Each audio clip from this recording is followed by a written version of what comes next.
What's going on, everybody? DA back here for another boxing video. Just got done watching the Hassan Indam versus Peter Quillin fight.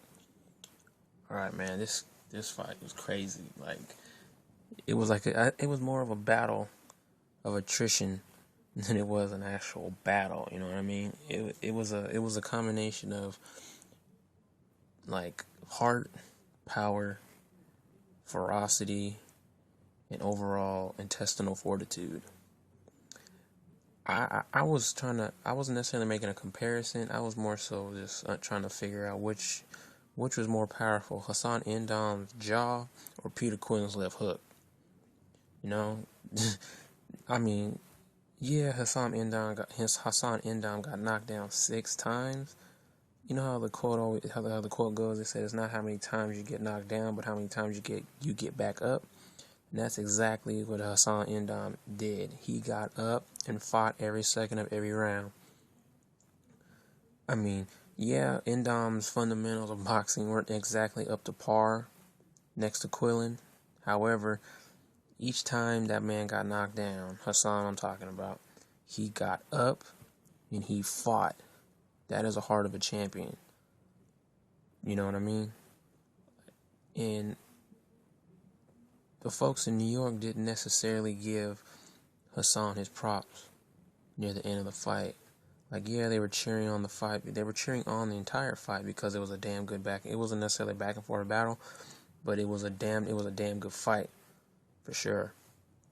Then Hassan got on the ring ropes and tried to get some props from the crowd. The crowd wasn't exactly feeling him as much. There was some slight boos, despite what the Showtime commentator said about New York City. I mean, they are there, so they would know better than I. But from looking at what I was watching, it seemed they were very disrespectful to Indam.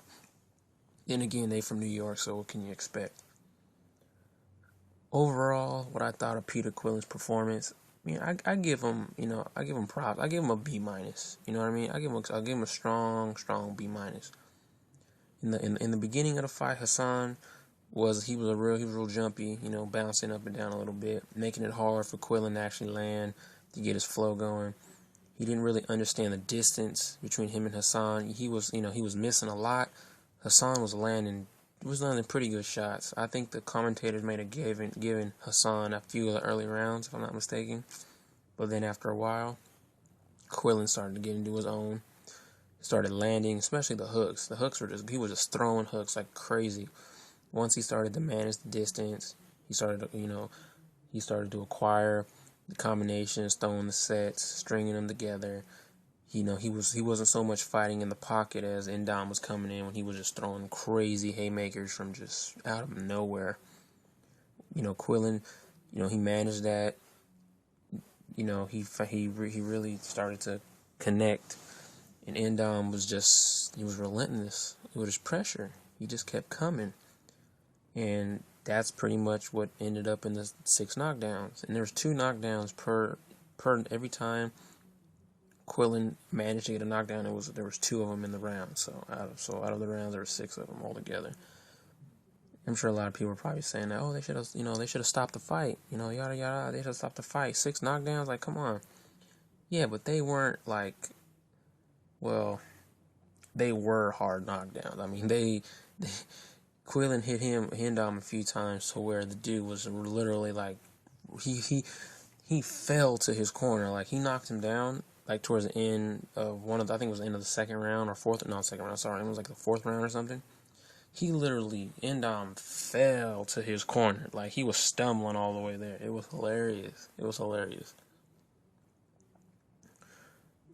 Yeah, Quillin is now WBO champion middleweight. And I guess the commentator said that the last American middleweight champion was Kelly Pavlik. And that's a long time ago, Well, I don't know what you define as long, but it was a while. I look forward to seeing Quillin's next fight. I'm more so interested in his opponent. I just hope that he doesn't think that he can jump and fight the winner out of Cotto and Trout or something like that. I like to see him take on another opponent, a little stronger opponent, a more viable opponent. to see where he stands. You know, no more of these tomato cans. You know, who have belts to seek, you know, some false glory or something like that. You know, I want to see him get in there and start throwing, get some good faces. Yeah, I know he definitely has the potential. He definitely has the ability to be a top, you know, top 5, top 3. If he's not top 5 already, you know, he has potential to shoot to the top. It's all about getting there. You know, it's all about the journey. It's all about the resume. He's from Grand Rapids, Michigan.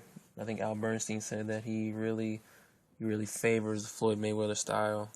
You know, he wants to achieve some of that glory. So I really hope he manages to do it. But overall, the fight in general, I give it on the scale of excitement, I give it a A minus. You know, because I was really into that fight. As far as each individual fighter, I give Indom an A for effort. Just for the fact of getting knocked down 6 times and getting up. Like, a normal man would have stayed down after the second or third knockdown. Easily. Peter Quillin, like I said, B minus. You know, he did good, but he should. There's quite a few times in that fight where a lot of those he shouldn't even went to 6 knockdowns. After the third, fourth knockdown, he should have been out of there. But I guess you have to put that more on Indom because he had the will to get up, and Quillin might not have the will to put him down. But anyways, I'll be back with the next fight. I believe is Malignaggi versus Kano, or Danny Garcia versus Eric Morales. But like, dislike, comment, do whatever you need to do. I'll be back later. Until then, peace.